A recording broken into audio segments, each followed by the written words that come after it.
From 1 to 10, gaano ka na nababother sa PDA namin ni Joshua? Oh, ay, super PDA ba kayo? Anong extent? Gaano ka lang PDA? Super, minsan sinasabihan niya na ako bago umalis. Huwag kayo masyadong, PDA. Sinong mas touchy-feely sa inyong dalawa? Josh. Pero Josh, mas sweet talaga siya, no? Ha? Mas sweet siya. Oo. Gusto yan. I am very...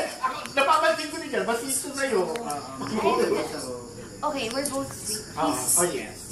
He's more sweet. But, yung ako kasi, syempre, diba, parang, ayoko naman masyadong PDA. Diba, parang, diba, may right time and place for everything. Hindi ako. Ayun naman siya. Hindi niya kaya nakikita. Gusto na nararamdaman ko.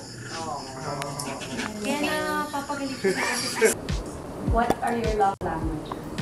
Top 1 ko quality time and second, physical touch.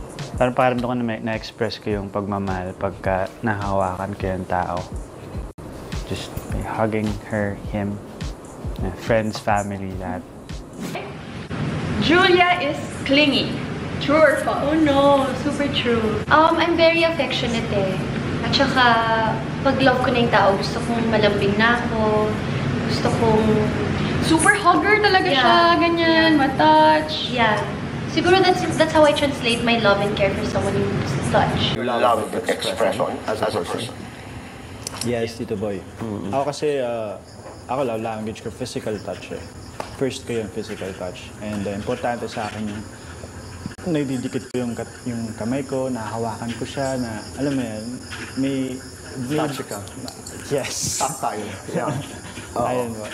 So, pag nag-express ka halimbawa ng emosyon, mahawak ka. Mahawak ko ako or just hug her or kung sino man.